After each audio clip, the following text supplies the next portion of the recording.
कर पूजा करें। तो हमने आपको दिखाया पटना में किस तरह से छठ की बयार है, लेकिन इसके साथ साथ दूसरी बड़ी खबर जिस पर लगातार हम नजर बनाए हुए, नगरोटा में 4 आतंकवादियों को भारतीय सेना के जवानों ने मार गिराया था। लेकिन इसके साथ साथ एक बहुत बड़ा खुलासा हुआ। कहा गया कि 26/11 की तर्ज पर एक बड़े आतंकी हमले की साजिश तैयार की जा रही थी और प्रधानमंत्री नरेंद्र मोदी ने आज ट्वीट करके जिस तरह से जैश ए मोहम्मद पर यह आरोप लगाया और यह भी कहा कि कैसे कुछ एक ताकतें आज हमारे देश में जो डेवलपमेंट काउंसिल के चुनाव होने वाले हैं जम्मू कश्मीर में, उसे लेकर व्यवधान उत्पन्न करना चाहते हैं। ये सब कुछ अपने आप में बहुत बड़ा बन जाता है। इस पूरे मुद्दे पर चर्चा करने के लिए हमारे साथ केंद्रीय मंत्री जनरल वीके सिंह इस वक्त मौजूद हैं, पूर्व सेना अध्यक्ष रह चुके हैं। जनरल वीके सिंह, आपका बहुत स्वागत है इंडिया टीवी पर। प्रधानमंत्री जी के साथ आज जो आपकी बातचीत हुई प्रधानमंत्री जी के साथ, उस पूरी बैठक में आप थे। बता सकते हैं आप हमें और हमारे दर्शकों को कि हम किस तरह की तैयारी के साथ हैं और जैश ए मोहम्मद को लेकर ये जो बातें आज प्रधानमंत्री जी ने कही हैं, ये कितना मायने रखती है हमारे लिए? देखिए, पहली चीज तो जब कोई बैठक होती है तो उसकी बात बताई नहीं जाती है, इस चीज को आप ध्यान में रखिएगा जी। दूसरी चीज, जहां तक प्रधानमंत्री जी ने कहा है उसी चीज को हम कल से सभी लोग यही कह रहे हैं आपको कि जब इस तरह की हरकत होती है जिसमें 4 लोग घुसपैठ करके आए, एक ट्रक के अंदर बैठकर कश्मीर घाटी में घुसने की चेष्टा करें, उनके पास से आपको 11 राइफलें मिले, कुछ यूबीजीएल मिले, 3 पिस्टल मिले, काफ़ी मात्रा के अंदर ग्रेनेड मिले, तो ये सब कुछ चुनावों को डिस्टर्ब करने के लिए किया जा रहा है। और 90 के दशक से हम पाकिस्तान का परोक्ष युद्ध झेल रहे हैं जी। जब भी जम्मू और कश्मीर के अंदर इलेक्शन होते हैं वो कुछ ना कुछ ऐसा करने की कोशिश करते हैं जिससे हर इलेक्शन के अंदर व्यवधान पड़े। लेकिन अभी तक सब इलेक्शन ठीक तरह से चले हैं। डीडीसी का इलेक्शन भी ठीक चलेगा क्योंकि हमारे सैन्य बल, पुलिस बल पूरी तरह से मुस्तैद हैं। और साथ साथ एक बहुत बड़ी बात है, जब से 370 हटा है तब से जनता को पता है, जम्मू और कश्मीर की जनता को, कि उनके विकास का रास्ता खुल गया है। जो लोग उनका शोषण करते थे अब वो अलग हो गए हैं। उनको आपने कोई गैंग का नाम दिया है, मैं इसके बारे में और ज़्यादा नहीं बोलूँगा, लेकिन मुझे पूरा यकीन है कि जिस तरीके से हमारे सैन्य बल और पुलिस बल लगे हुए हैं मुस्तैदी से, इलेक्शन के व्यवधान को रोका जा सकेगा। अगर हम चुनाव की ही बात करें, जिस तरह से चुनावों को लेकर हम बहुत संजीदगी से वहां पर एक लोकतांत्रिक प्रक्रिया को न सिर्फ आगे बढ़ाना चाहते हैं बल्कि उसे स्थापित करना चाहते हैं, जो व्यवधान पैदा करने की कोशिश की जा रही है उनमें पहले के वक्त में और आज में कितना फर्क आपको दिखाई देता है, खास करके तब जबकि अब हम धारा 370 को एक तरह से निष्क्रिय कर चुके हैं और जम्मू कश्मीर को एक यूनियन टेरिटरी के तौर पर स्थापित कर चुके हैं? देखिए, अब फर्क यह है कि अब जनता को समझ में आ गया है कि लोकतंत्र उनके विकास के लिए है, उनको वो चीज़ मिल रही है। आज तक उनको कभी ऐसा नहीं मिला था जिसके अंदर उनको अपने गांवों का विकास करने के अंदर निधि सीधे उन तक पहुंचे। अब वो सब काम हो रहे हैं और इसलिए मैं जो देखता हूं वो ये है कि अब जनता का नज़रिया, जनता का रवैया, जनता के सोच का तरीका जो विकास के लिए है वो हमें मददगार सिद्ध होगा। जनरल साहब, आपने जिस गैंग की बात की, गुपकर गैंग, उसकी चर्चा थोड़ी कर लेते हैं। उसमें 2 ऐसी पार्टियां हैं, नेशनल कॉन्फ्रेंस और पीडीपी, जिन्होंने बारी बारी से जम्मू कश्मीर में सत्ता संभाली है। लेकिन इन दोनों पार्टियों के चाल चरित्र और चेहरे पर हर तरह के सवाल हमेशा उठाए जाते रहे। आपको लगता है कि ये पार्टियां आज भी क्या देश हित में काम कर रही हैं या दरअसल ये देश विरोध की जड़ें और मजबूत करने की कोशिश कर रही हैं? देखिए, कश्मीर की एक विडंबना रही है, जम्मू और कश्मीर की, और विडंबना ये रही है कि जो लोग पावर में आए उसके बाद उन्होंने सिर्फ अपना अपना स्वार्थ देखा। मैं कहाँ पर होटल बना लूँ, मैं कहाँ पर अपना महल बना लूँ, मैं कहाँ पे ज़मीन खरीद लूँ, मैं कहाँ पर पैसे इकट्ठे कर लूँ। और इस गुपकार गैंग की जो आप बात करते हैं, इसमें से कुछ ऐसे भी लोग हैं जिनके ऊपर हमेशा से ये आरोप लगता रहा है कि वो आतंकियों के हिमायती हैं।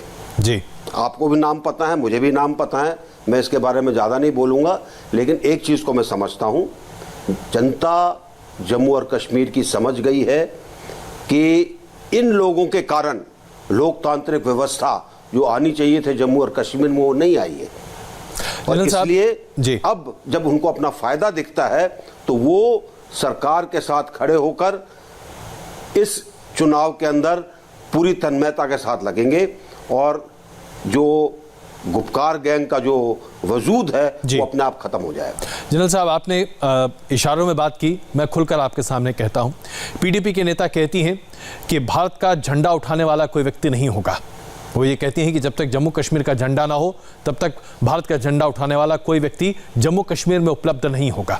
जिस तरह से देश विरोधी भाषा का वो इस्तेमाल करती हैं, उसके बाद ऐसा लगता है जैसे कि वो हिंदुस्तान के बारे में नहीं बल्कि पाकिस्तान के बारे में चर्चा कर रही हूँ। ऐसे नेताओं को क्या हमें खुलेआम छूट देनी चाहिए जम्मू कश्मीर में?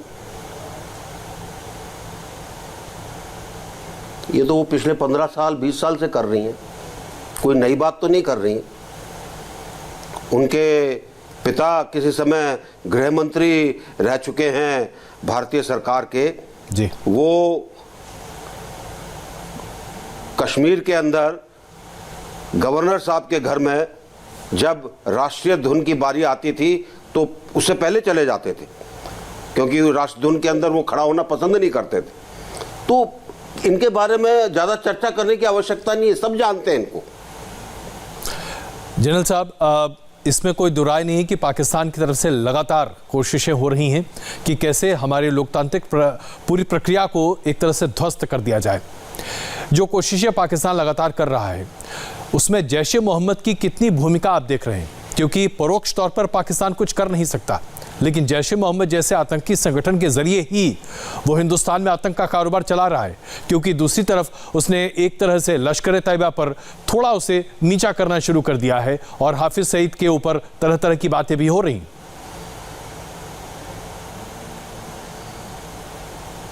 देखिए, पाकिस्तान के अंदर नाटक बहुत होता है। लश्कर तैयबा का नाम बदल के दूसरा कर लेते हैं। जैश ए मोहम्मद जिस दिन ज़्यादा प्रेशर आएगा उसका नाम कुछ और कर देंगे, लेकिन आतंकवादी संगठन वहाँ पर पनपेंगे। उनके पास और कोई काम नहीं है। पाकिस्तान का हाल बेहाल है, उनकी इकोनॉमी ख़राब हो रही है, उनके लोगों के पास दिक्कत है, उसके बारे में नहीं सोचेंगे।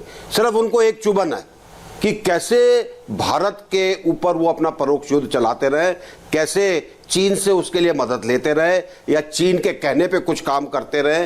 तो ये उनकी फितरत है, उनके नस नस में समा गई है। मैं तो सिर्फ एक ही चीज़ कहना चाहूँगा जी कि अगर वो अपना थोड़ा देश की तरफ देखें तो अच्छा रहेगा, क्योंकि आतंक एक ऐसी चीज़ है कि जो उसको बढ़ावा देता है एक दिन वो उसी को खा जाता है। कभी ये ना हो कि आतंक पाकिस्तान का सफाया कर दे। बहुत महत्वपूर्ण बात आपने कही जनरल साहब, लेकिन आपने इसके साथ साथ चीन का जिक्र किया तो ये सवाल लाजमी बनता है।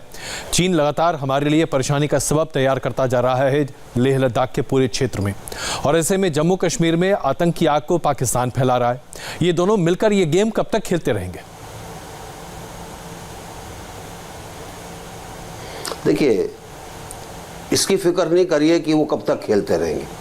जो बुरा करना चाहता है वो बुरा करेगा। हमें मजबूत होना चाहिए, हमारे अंदर एकता होनी चाहिए, हमारे मुकाबला करने की शक्ति तगड़ी होनी चाहिए, अपने आप सब चीज़ें ठीक होंगी। और आज आपके पास एक बहुत निर्णायक नेतृत्व है जो सब चीज़ों को समझता है और कभी भी किसी निर्णय को लेने से डरता नहीं है। ऐसे नेतृत्व के रहते हुए जी हमें कोशिश ये करनी चाहिए कि पूरा देश इकट्ठा होकर हर तरह की चीज़ों का सामना करने के लिए तैयार रहे। जनरल साहब, जैसा कि आपने कहा मीटिंग के बारे में हम चर्चा नहीं कर सकते, जाहिर सी बात है मैं उस पर कोई सवाल भी आपसे नहीं पूछना पसंद करूंगा क्योंकि आप उसके बारे में चर्चा नहीं कर सकते। लेकिन प्रधानमंत्री जी के द्वारा एक बड़ी मीटिंग करना जिसमें राष्ट्रीय सुरक्षा सलाहकार, रक्षा मंत्री समेत तमाम वरिष्ठ नेता और अधिकारी मौजूद हों, ये संकेत क्या हम दे रहे हैं? क्या हम पाकिस्तान को ये बता रहे हैं, चेता रहे हैं कि अगर आपने गलती से भी दुस्साहस किया तो हम आपको बता देंगे कि क्या हम कर सकते हैं? देखिए, समय समय पर हर चीज़ की समीक्षा लेनी ज़रूरी होती है। प्रधानमंत्री जी भी वही कर रहे हैं ताकि सब लोग सचेत रहें, सब लोग चौकन्ने रहें और जो निर्देश दिए जाते हैं उनको ठीक जगह पर पहुंचाया जाए। अंतर्राष्ट्रीय जगत पर आज जम्मू कश्मीर को लेकर हमारी स्थिति आपको कैसी दिखाई देती है, खास करके तब जब हम धारा 370 के निष्क्रिय किए जाने के बाद पूरे दुनिया भर में डंके की चोट पर यह कहते हैं कि जम्मू कश्मीर पूरा का पूरा हमारा है? जम्मू कश्मीर पूरा का पूरा हमारा था, हमारा है और हमारा रहेगा। इसके अंदर चाहे अंतर्राष्ट्रीय मंच पर कोई कुछ भी बोलता हो, लेकिन उनको पता है कि इस तथ्य को बदला नहीं जा सकता। जनरल साहब, एक आखिरी सवाल मैं आपसे लेना चाहता हूं।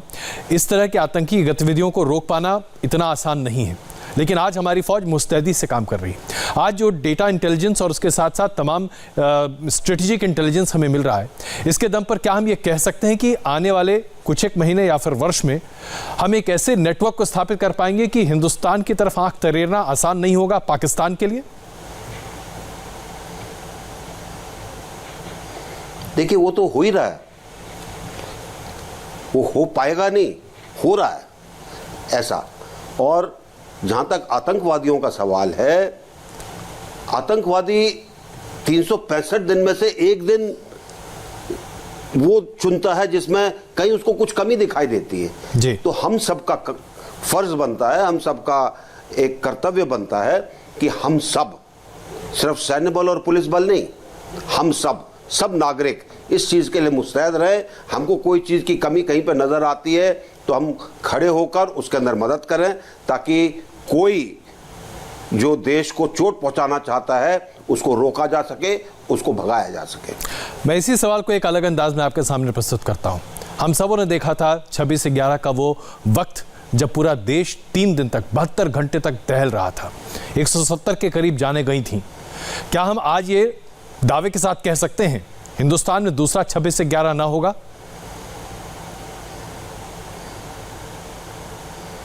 देखिए, हर समय कोशिश की जाती है कि कुछ ना हो, और जैसे मैंने आपको बताया 365 दिन में से एक दिन कहीं पर चूक हो गई जी, या हम सब ने सोच लिया भाई मेरी जिम्मेवारी कुछ नहीं है, सैन्य बल लगे हैं, पुलिस बल लगे हैं, वो करते रहे।